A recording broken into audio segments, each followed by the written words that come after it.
Yo, Tony D here with the Dark Patterns. I had accidentally bought a variant cover for issue number 4, and I was upset, so I'm a little behind on my Dark Patterns, but I got it. The Voice of the Tower, Part 2. To bring you up to speed, Batman is in a building that has pretty much been transformed into Scarface building form, and the building's really creepy. Voices carry in it very oddly. There's this layer of maybe it's haunted, maybe there's mystical forces at work, and they do a really good job of imprinting that on you as you're reading, so you never really know. I like that. So this is in the past.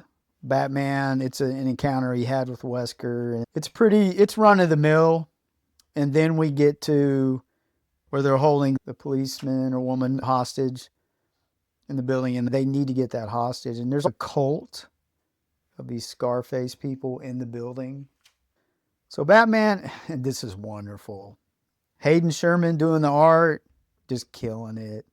Dan Waters, the writing's really good as well. This is a really go-to book for me. I'm totally enjoying it. And I've talked about this before, the use of the panels. Look how it brings you back up. Brings you back that way with where Batman is looking. That's awesome. Then you have Wesker or Scarface talking to him. He's in my body, your cancer cell. So his cult is the cells that, it's his immune system. He's throwing that in there. Interesting. Well, that's all you're in here, Batman. A little cancer cell, and we are going to wipe you out. More of the panel work. Love it. I love how it goes into a triangle there. This is really, I haven't seen this in another book in a long time. I don't know. Let me know if you've seen this in another book where the panel work was really dynamic, a push-pull aspect. Runs into a little girl, her mom's there. And this is another, they've been adding this. The last issue, they had a very creepy neighbor that added to that, hey, maybe there is something weird going on. Because he talks to this lady, and she talks about how they think there's spirits in the building. And she talks about Wesker being a bad Al Capone. And he's, oh yeah, acoustic sound. So Batman starts spitting that science. That's what he does. He's a detective. Deals with facts, concrete stuff. In the last issue, this lady, it's funny how they pinpoint her in the middle. So this gives you that feeling, is there something going on? Is there some kind of mystical stuff? Totally love that.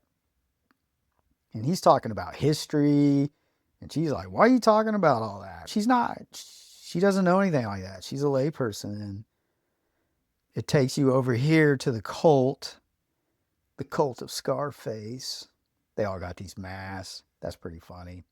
This guy's he's already been hit by the Batman. Batman don't play, man. He'll put the pain on him. It's his 3rd year, so he knows. So they get this dude up. They got a job to do. They're following Scarface. They're a pretty loyal cult.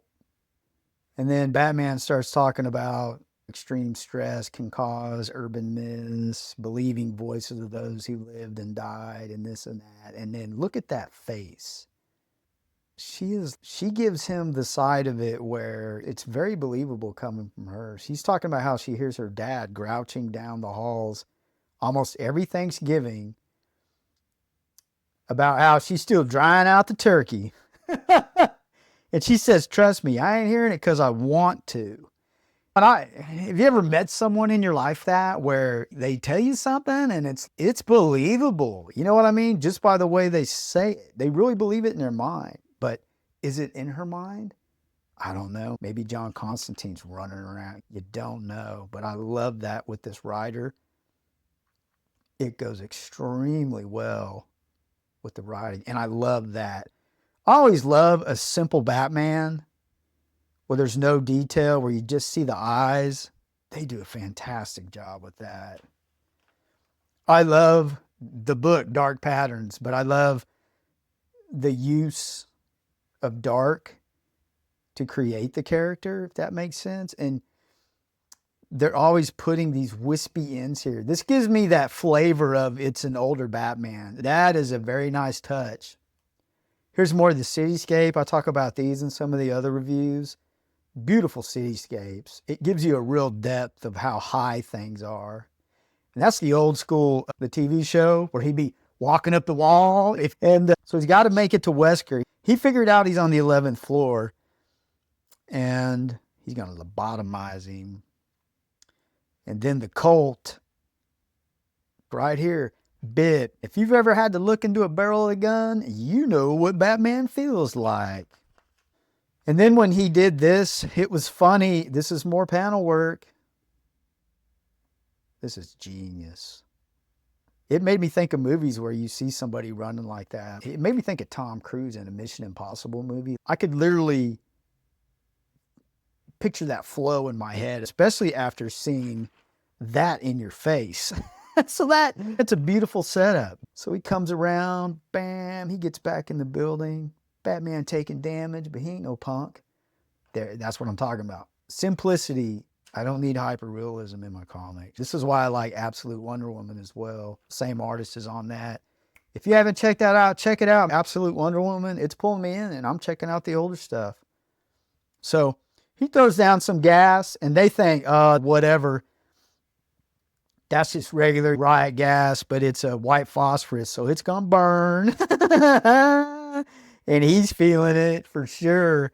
And it sets off the detectors, which is genius for Batman. He's still our thinking guy. Creates sound, which will throw things off. And then you get a scene of Batman jumping on some dudes out of the dark. That's classic Batman. You got to get dark patterns. I'm telling you, it's worth the money. So Batman, he's taking them out. He ain't going to use no guns. You know how our boy is. There he is again, coming out of the shadows. 11th floor. Oh, it's a 12th floor he has to get to. So he finds our guy, Wesker. And Scarface is not with him, I believe. Yeah, he's not with him. And wow, bam. These shots are so creepy. I just love how they pull you back into the creepiness of this building. Tongue is cut out, so that's even more dark arts type creepiness. So Batman, he's always been sympathetic with this guy. He's got problems. And we're back to the Colt. You think that guy's the leader. I would call him the first man in charge, the number one. And he gets back to his wife, and you still hear Scarface talking. Somebody else is Scarface. And I think you kind of start figuring it out, if you know what I'm saying. So Scarface is talking to her. Yeah, and this guy is losing it. I think it's the acoustics of the building really makes it sound like the voice is coming from somewhere else. And Wesker, he can't talk. Batman's still trying to help him. Batman's not a bad, he'll help you out. He's a good egg. But he don't mess around. She went to town on this dude. Look at all those pop. And Scarface he hurt you. There's a justification there. Oh, and she's telling Scarface that, hey, she saw it. And this is just pure genius. So now she talks like Scarface. Gaggy. So that's your antagonist right there. That's interesting. I love this color. Beautiful book. Beautiful.